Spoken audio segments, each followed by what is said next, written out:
मिल गया मोदी जी का असली कुंडली। जी हाँ दोस्तों, सारे जितने पुराने कैलकुलेशन है सब फेल।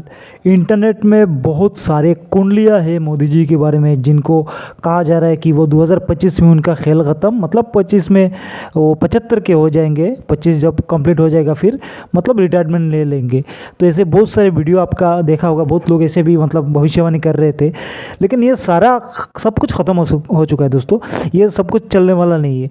देखिए, वो एक मतलब ऑथेंटिक सोर्स से उनके ओरिजिनल कुंडली जो निकल के आए, इसके बहुत लोगों ने इस पर रिसर्च किया है, इसके बाद निकला हुआ है। देखिए, वही है कुंडली जो है उनका, वही है, लेकिन उसमें बहुत सारा फेरबदल है दोस्तों। क्योंकि देखिए, कुंडली बेसिक जो है ना, जन्म के टाइम के ऊपर डिपेंड करता है। आपका जन्म किस टाइम पे हुआ, किस प्लेस पे हुआ, ये सबसे इम्पोर्टेंट होता है दोस्तों कुंडली में। तो उसी पे सारा खेल अटक चुका है और जितने भी पुराने कैलकुलेशन है सब कुछ बदल चुका है। कब क्या होने वाला है, कितना राजयुग, कितना बड़ा उनके कुंडली में राजयुग है, और कब तक रहेंगे देश के प्रधानमंत्री, ये भी बहुत बड़ा सवाल है। और अचानक कैसे बन गए 2001 में, मतलब अचानक जो केशुभाई पटेल जी को हटा के उनको कैसे बैठा दिया गया है। तो सबको मालूम है 17 सितंबर 1950 वर्तमान में जो नाम है वो अहमदाबाद के वडोदरा, अहमदाबाद में जो जगह है अभी गुजरात में है, अहमदाबाद गुजरात में है, लेकिन पहले मुंबई के अंडर में था, लेकिन अभी मेहसाना नाम का जगह था, तो अभी गुजरात के अंडर में है। तो सबसे ज़रूरी होता है कुंडली में, देखिए क्या होता है, टाइम, जन्म का टाइम। और उसी अगर गलत हुआ तब जाके किसी का कुंडली गलत निकलता है, जो कि इंटरनेट में फ़िलहाल वायरल है। मोदी जी के ऊपर बहुत सारे कुंडली है, लेकिन सारे के सारे गलत थे। कुछ एक ही दो कुंडली आपको मिलेगा। बहुत लोग अभी नया वीडियो बना रहे ये उनका कुंडली थोड़ा सा अलग है। और जो मैं बोलूँगा यहाँ पे रेफरेंस देके पूरा प्रूफ के साथ बोलूँगा, जो नया रिसर्च में जो नया उनका कुंडली निकला है, हर एक पॉइंट मैच करेगा दोस्तों, हर एक पॉइंट। ऐसे नहीं कोई हवाबाजी होगा, हवा में बात होगा, ऐसा बिल्कुल भी नहीं है। 2002 में अचानक क्या हो गया, बिना इलेक्शन के वो सीएम बन गए। ऐसा क्या युग आ गया उनके कुंडली में, ऐसा क्या युग आ गया, कौन से नक्षत्र में उन्होंने जन्म लिया, कौन सा उनका सबसे ताकतवर ग्रह है, और जो न्यूमरोलॉजी के हिसाब से जो ग्रिड बनता है उस ग्रिड में भी वो कितने ताकतवर उनका कुंडली है, सब कुछ इस वीडियो में बात करेंगे। सबसे पहले देखेंगे, देखो आम कुंडली जो है उनका दोस्तों, आम कुंडली उस पर बात करेंगे, जो कालपुरुष के हिसाब से जो कुंडली है उस पर बात करेंगे। तो दोस्तों, स्वागत है आज के एक नए वीडियो में। देश के प्रधानमंत्री श्री नरेंद्र मोदी जी और उनके कुंडली को आज एनालिसिस करने की एक कोशिश करेंगे।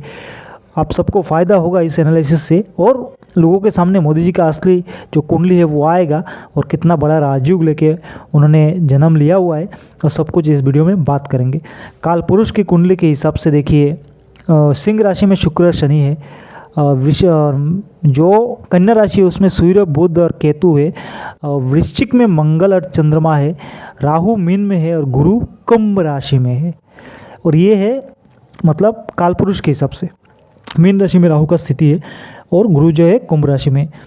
लेकिन ये लगन राशि नहीं है, लगन राशि अलग है, ये जस्ट कालपुरुष के हिसाब से है दोस्तों। हमारे ज्योतिष के अनुसार कालपुरुष के हिसाब से कौन से राशि में कौन से प्लेनेट है इसके बारे में मैंने बोला, लेकिन ये लगन का नहीं है।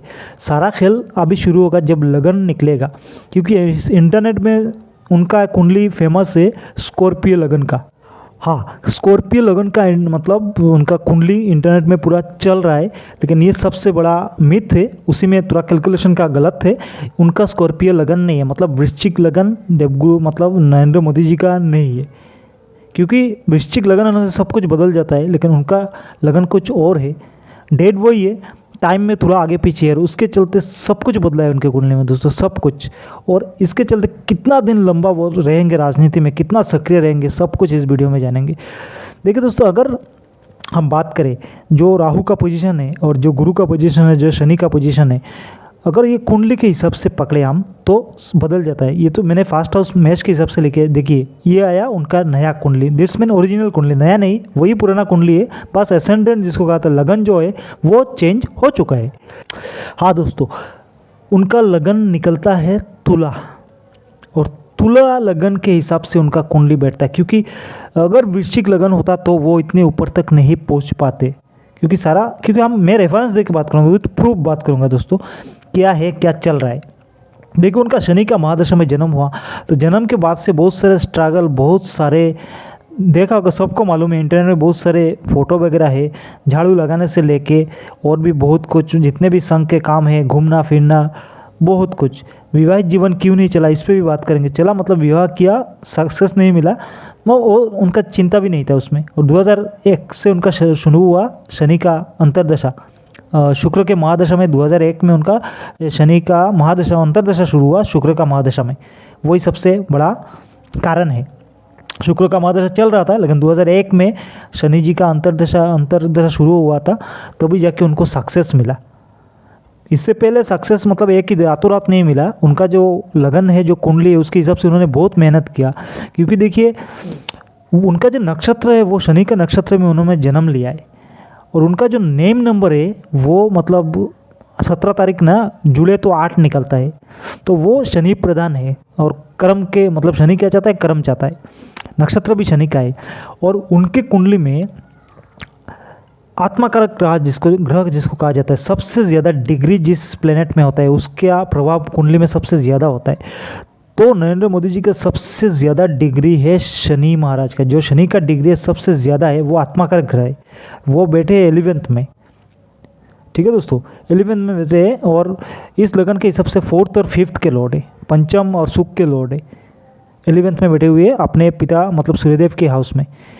तो ये नंबर जो हो गया वो शनि का हो गया। जुड़े तो 17 को जुड़े तो 8 निकलता है। नक्षत्र जो हो गया वो हो गया मतलब शनि का नक्षत्र हो गया। और आत्माकारक ग्रह जो है उनके कुंडली में वो शनि का है। तो शनि प्रधान ऐसे लोग हैं, इसलिए काम और ज़्यादा काम। देखिए हमेशा इंडिया में हर 1.5 साल के अंदर एक इलेक्शन होता है, विधानसभा, लोकसभा और भी जो निकाय चुनाव होता है, कमिश्नर मतलब म्यूनिसिपैलिटी वाला का होता है ना, और इसका पंचायत इलेक्शन भी होता है। तो बहुत सारे इलेक्शन में वो व्यस्त रहते, बहुत सारे मीटिंग में व्यस्त रहते, विदेश में बहुत सारे चीज़ों के लेके हमेशा जाते रहते, बहुत सारे मीटिंग में करते रहते, पार्टी का मीटिंग होता रहता है, मतलब कंटिन्यूसली काम कर रहे। तो जो उनका कुंडली चाहता है, जो शनि का मतलब स्वरूप है, शनि का जो काम है वो काम करवाना, बहुत सारा मेहनत शनि चाहते हैं, वो ऐसा कर रहे, बचपन से कर रहे, एक दिन से नहीं, बचपन से ऐसे चल रहा है। उनका काम चल रहा है, कॉन्टिन्यूसली चल रहा है दोस्तों। पहले संघ का कार्यकर्ता चलते रहे, पूरा इंडिया घूमा, सब कुछ देखा, बहुत सारा ग्राउंड लेवल का एक्सपीरियंस लिया, फिर चलते रहे। राजनीति है, कूटनीति है, सब कुछ चला। और उनका साथी बने अमित शाह जी, उनसे 14 साल छोटे हैं, लेकिन उनका दिमाग सबसे फास्ट है। हालांकि मोदी जी का भी है, लेकिन जैसा मैंने अमित शाह जी के ऊपर भी कुंडली बनाया हुआ है, उनका दिमाग के ऊपर भी मैंने एक वीडियो बोला हुआ है इस वीडियो में, कितना फास्ट दिमाग है। तो उनका साथी जो है वो अमित शाह जी है, और मोदी जी का तो है ही कुंडली।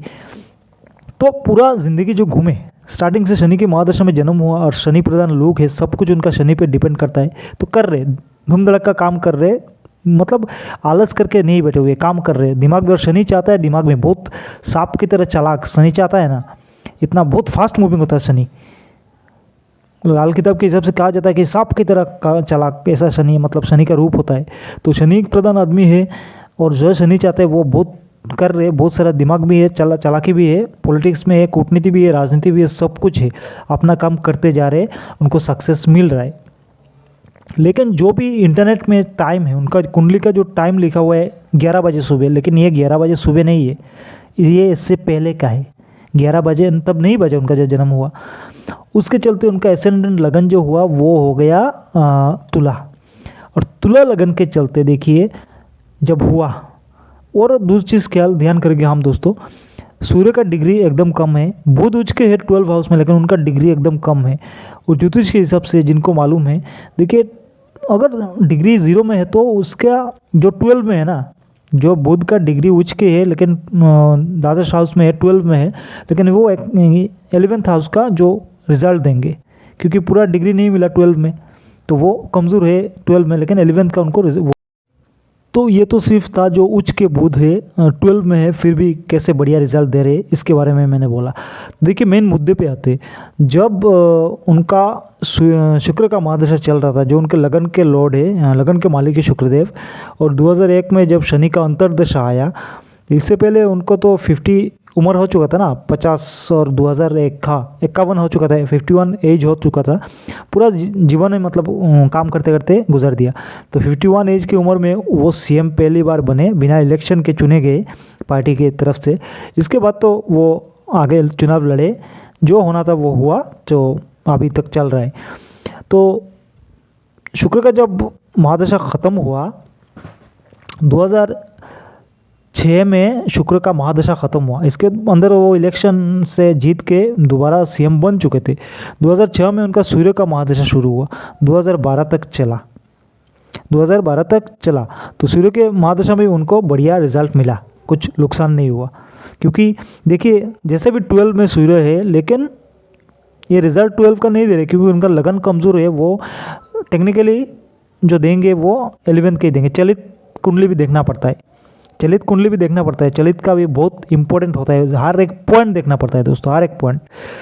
तो जैसे ही 2012 तक सूर्य का महादशा चला, 6 से शुरू हुआ, 6 साल के लिए आया, 2012 तक चला। लेकिन गौर कीजिएगा 2012 से चंद्र का महादशा शुरू हुआ दोस्तों। आम ज्योतिष की नज़र में देखोगे तो चंद्र, उनका मून जो है वो नीच का है, वृश्चिक में है, स्कॉर्पियो में। तो चंद्रमा नीच का है, लेकिन चंद्रमा नीच का है फिर भी वो इतना शाइन क्यों है दोस्तों? क्योंकि मैं हर वीडियो में बोलता रहा हूँ विपरीत राजयोग नीच भंग राजयोग। तो ये मोदी जी का है नीच भंग राजयोग, अष्टलक्ष्मी योग, मंगल और चंद्रमा की युति से, और बन का आ रहा है उनके 2nd हाउस पे। और 2nd हाउस पे जो बन रहा है कैसा है, इसका मतलब पूरा प्रूफ के साथ बोलूँगा, आखिर में बोल दूंगा उनका 2nd हाउस पे ही बन रहा है, इसका प्रूफ पूरा दूंगा दोस्तों। तो उनका जो 2012 से शुरू हुआ चंद्रमा का महादशा, अचानक देखिएगा बहुत पहले से चल रहा था इंडिया में, मोदी जी पीएम, मोदी जी पीएम, लेकिन 2012 से अचानक एक फ्लो आ गया इंडिया में। जितने भी जो भी हो, कूटनीति हो, राजनीति हो, जो भी हो, सब में मतलब टाइम सही रहता है तब सब बात करते हैं ना। 100 लोग बात करेंगे, उसके साथ और 100 लोग जुड़ जाएंगे। तो 2012 में अचानक शुरू हो गया था कि भाई अभी तो मोदी जी चाहिए इंडिया में। प्रचार भी ऐसे हुआ, टाइम भी ऐसा ही था। और गौर से देखेंगे, देखिए 2012 के बाद से मोदी जी के चेहरे में एक अचानक बहुत सारा शाइन आ गया था, क्योंकि चंद्रमा का महादशा चल रहा था, शुरू हो चुका था। और मतलब ये चंद्रमा जो है नीच भंग राजयोग वाले है, और चंद्रमा के महादशा में लोगों का चेहरा में ऐसे ही बहुत सारे ग्लो आ जाता है अचानक, बहुत सारे। इससे पहले तो चल रहा, देखिए उनका पहले से लेके फ़ोटो देखिएगा, और 2012 से लेके फ़ोटो देखिएगा। इससे पहले भी 2012 के पहले 2006 के बाद से थोड़ा थोड़ा ग्रो होना शुरू हुआ, क्योंकि सूर्य का महादशा था, इसके बाद चंद्रमा का महादशा आया। तो ये जो चंद्रमा नीच भंग राजयोग है 2012 से शुरू हुआ और 2022 तक चला, आज 2025 है, 2022 तक चला। इससे क्योंकि ये नीच भंग राजयोग बन चुका है, तो पहले बार 2014 में बने, फिर 19 में बने, ठीक है दोस्तों, फिर 19 के बाद 24 में बने, ठीक है, 22 के बाद 24 में बन गए। तो 24 में तो चंद्र का महादशा ख़त्म हो गया, लेकिन क्या शुरू हुआ, मंगल का महादशा शुरू हुआ। और मंगल वो कहाँ है, 2nd हाउस में, अपने ही घर में है। ये जो मंगल है उनके अपने ही घर में है, 2nd हाउस में। उनका 2nd के लॉर्ड है, सप्तम के लॉर्ड है, तुला लगन के हिसाब से 2nd हाउस और सप्तम के लॉर्ड है मंगल, और 2nd हाउस में है, अपने घर में है। तो ये जो मंगल का महादशा चल रहा है और भी आगे चलेगा, 2022 से 2029 तक चलेगा, 2029 तक। तो उनको फ़ायदा मिलेगा, उनको भरपूर फ़ायदा मिलेगा। और ये कैसे 2nd हाउस में मंगल है, उसका भी एक उनका बॉडी में एक सिम्टम मैं दिखाऊंगा, कैसे मैं पूरा प्रूफ दे के बात करूंगा। और देखिए ये जो चल रहा है और आगे चलेगा, जैसे 2029 में मंगल का महादशा ख़त्म होगा, ऐसे शुरू हो जाएगा राहु का महादशा दोस्तों। राहु का महादशा गौर कीजिएगा दोस्तों, बहुत इंपॉर्टेंट ये वीडियो है। ये राहु का महादशा देखिए 2029 से जो शुरू होगा, और कलयुग का सबसे इम्पोर्टेंट राशि दोस्तों, ग्रह नॉट राशि, कलयुग का सबसे इम्पोर्टेंट राशि दोस्तों, बहुत ख़तरनाक और बहुत कुछ देने वाले कलयुग में है। कहाँ पे है, 6th हाउस में। और 6th का राहु इतना देता है, इतना देता है, इतना देता है कि लोग संभल नहीं पाते दोस्तों। तो ये 5th हाउस का राहु नहीं है दोस्तों, ये उनका कुंडली में 6th हाउस का राशि है। और उनका प्रभाव अभी कैसा मिल रहा है, अभी कैसा मिल रहा है। अगर ये 5th का राहु होता तो उन पे ऐसे ऐसे बहुत सारे मतलब गंदे चीज़ें होता है, उनका मान सम्मान एकदम नहीं होता, बहुत सारा ख़राब हो जाता है उनका चीज़। लेकिन अभी कितना मान सम्मान है। ये 6 का राहु है, देखिए ये क्या बनाता है, कोई भी एनिमी, कोई भी मतलब कॉम्पिटिटर, कोई भी शत्रु आपसे जीत नहीं पाएगा। मतलब शत्रु ऐसा होता है ना, अभी तो कॉम्पिटिटर होता है जो आपका अपोजिशन है, उनसे जितना मुश्किल है दोस्तों। साम दाम दंड भेद सारे अप्लाई करेंगे, साम दाम दंड भेद सारे अप्लाई करेंगे। चाणक्य नीति जो वो कर रहे वो भी कर रहे, अमित शाह जी भी कर रहे। 6 का राहु, लोग पत्थर मारेंगे उनको, उन्हीं पत्थर से वो अपना रास्ता मतलब सही कर लेंगे, उन्हीं पत्थर से वो अपना घर बना लेंगे। बहुत सारी देखिए चीज़ें हैं ना, बहुत सारे अपोजिशन वाले उन पे कोई मतलब टोन कसते हैं, कोई एक उनको गाली दिया जाता है, उसी गाली से वो मतलब इलेक्शन का प्रचार कर देते। ठीक है, कब एक निकला था ना चौकीदार चोर है, तो सबने कह दिया मैं भी चौकीदार। तो ऐसे ठीक है। तो 6 हाउस में राहु है और कलयुग में जीतना बहुत मुश्किल है उनसे दोस्तों। कोई भी कॉम्पिटिटर, शत्रु मतलब मीन्स कॉम्पिटिटर आज के ज़माने में अपोजिशन, तो उनसे मोदी जी से जितना बहुत ज़्यादा मुश्किल है 2029 के बाद। अभी तो 24 में इलेक्शन हुआ, 2029 में दोबारा इलेक्शन है, तो 2029 के बाद जो राहु का जो शुरू होगा और 6 हाउस में राहु है, वो कुछ नहीं हो सकता दोस्तों, उनके साथ कोई लड़ भी नहीं सकता। अमित शाह जी का कुंडली भी बहुत स्ट्रॉन्ग है, अभी तक उन लोगों के अगेंस्ट खड़े होने का ऐसा कोई भी पॉलिटिकल पार्टी का किसी का कुंडली है नहीं। जो भी हो काम जितना भी आप करो, लेकिन 1% लाख का चाहिए होता है दोस्तों, वरना सेंचुरी पूरा नहीं होता। अगर आपका कुंडली सही नहीं है, जितना भी मेहनत कर लो आपका वो पूरा नहीं होगा, सरकार गिर जाएगा 15 दिन में। ठीक है ना दोस्तों, ऐसा मतलब है कुंडली में योग, तभी जाके आप आगे बढ़ सकते हो। तो मोदी जी का, अमित शाह जी का भी है, ऐसा बहुत सारा बड़ा वाला योग है। अष्टलक्ष्मी योग 2nd हाउस में, और जैसे मैंने कहा शुक्र और शनि की युति 11th में है। 11th में जो प्लेनिंग के मालिक शुक्र है और शनि है, प्लेनिंग के मालिक शनि है, चतुर्थ के मालिक शनि है, वो 11th में है। और शनि अपने मतलब नक्षत्र जो है वो एक बहुत बढ़िया नक्षत्र में है, और उसके साथ शुक्र है, और शुक्र के महादशा शनि का अंतरदशा में उनको पहला सीएम बनने का मौका मिला बिना इलेक्शन जीते। बाद में इलेक्शन मतलब खेले जीते भी, वो अभी तक चल रहा है वो सब। और देखिए वो जो शादी का पर्सनल लाइफ नहीं टिका, उसके लिए क्या है, देखिए 12 हाउस देखा जाता है, 7th हाउस भी देखा जाता है। 12 हाउस में केतु महाराज है, जो लोगों को स्पिरिचुअलिज्म की तरफ लेके जाता है, स्पिरिचुअल जो जाननी होता है। तो देखिएगा बहुत सारे मंदिरों में घूमते रहना, मंदिर में बैठना, मंदिर का निर्माण करना, बहुत सारी चीज़ें इनमें ऐसा आता है जो मोदी जी ने किया हुआ है। जो किया हुआ है इसमें कोई दो राय नहीं है। लेकिन उनको काम के लिए जो इतना आगे बढ़ाता है वो क्या है दोस्तों, वो होता है देखिए न्यूमरोलॉजी के हिसाब से जो ग्रिड निकलता है, उस ग्रिड के बारे में बात करेंगे। ये देखिए उनका grid, numerology date of birth का ग्रिड जो निकलता है, 159 का जो लाइन बना हुआ है, ऐसे लोग बहुत मतलब क्या कहा जाता है, एक तरीके से कहा जाएगा आम बोलचाल में ज़िद्दी होते हैं, जो पकड़ लिया बा उसी में चलेंगे, उसी में आगे सक्सेस होंगे, चाहे दुनिया छूट जाए। उनका सब कुछ छूट गया ना, 51 के पूरा ज़िंदगी ख़त्म कर दिया, 51 में जाके पहली बार सीएम बने। और कहाँ से सिर्फ काम करते रहे, इससे पहले सिर्फ काम करते रहे, जिद बना के नहीं राजनीति में जाना है, देश का सेवा करना है, काम करते रहना है, काम करते रहना है। तो 159 का जो ग्रिड के हिसाब से बनता है, तो ऐसे लोग बहुत ज़िद्दी होते हैं। कुछ दिन पहले मैंने अक्षय खन्ना का भी बनाया था, उनका भी ऐसा आ रहा है, तभी मैंने कहा था अक्षय खन्ना को पॉलिटिक्स में जाना चाहिए। ऐसे लोग अगर लड़ाई करते रहे तो सक्सेस मिलना तय होता है, और पॉजिटिव राजनीति करते हैं ऐसे लोग पॉजिटिव राजनीति करते हैं। और उनके कुंडली में जो ग्रिड में जो बना हुआ है, कुंडली में तो है और न्यूमरोलॉजी के हिसाब से ग्रिड में भी ऐसा है। तो दोस्तों ये तो था न्यूमरोलॉजी के बाद। अगर कुंडली की भी बात करें तो भी मैंने बोल दिया कौन से ऐसे युग है, कौन सा चला गया यार, कौन सा आने वाला है, कितना खतरनाक युग आने वाला है। राहु का महादशा, और उनका राहु बहुत स्ट्रॉन्ग है, कोई उनसे जितना मतलब मुश्किल है। उनके कंपटीटर जो है, जो अपोजिशन है, उनके साथ मुकाबला करना बहुत मुश्किल है दोस्तों, बहुत मुश्किल है। और भी बहुत सारी चीज़ें हैं दोस्तों जो मैंने कहा था प्रूफ दूंगा। 2nd हाउस में मंगल और चंद्र का जो युति है 2nd हाउस में क्यों है, उनका तुला लगन क्यों है। देखिए अगर कभी उनके साथ स्टेज शेयर किया या किसी नज़दीक से देखे हो तो ध्यान से लोग देखिएगा दोस्तों, या फिर फोटो मिले तो जूम करके देखिएगा। मोदी जी का जो फोरहेड है ना वो उभरा हुआ है। फोरहेड मीन्स ललाट, जहाँ पे तिलक वगैरह हम लगाते हैं ना, तो अब साइड से देखिएगा मोदी जी का जो ललाट है वो उभरा हुआ है, सामने की तरफ निकला हुआ है। ये अपने आप में सबसे बड़ा प्रूव है कि उनका तुला लगन है और 2nd हाउस में अष्टलक्ष्मी योग है। क्योंकि बहुत गहरे रिसर्च के बाद मैं ये बोल रहा हूँ दोस्तों, बहुत गहरे रिसर्च के बाद। ये मोदी जी का ललाट उभरा हुआ है, देख लीजिएगा नज़दीक से, जो देखेगा या किसी स्टेज आपने अगर शेयर किया हुआ है तब आपको मालूम चल गया। ये फ़ोटो को जूम करके टेढ़ा करके भी देख सकते हो है कि नहीं।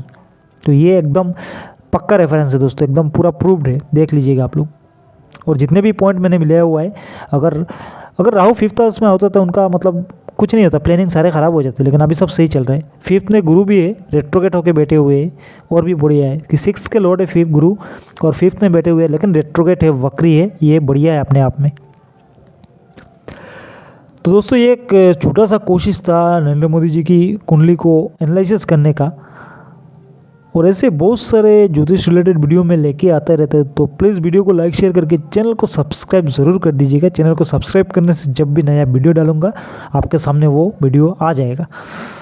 तो मिलते हैं अगले किसी वीडियो में, तब तक के लिए जय माता दी।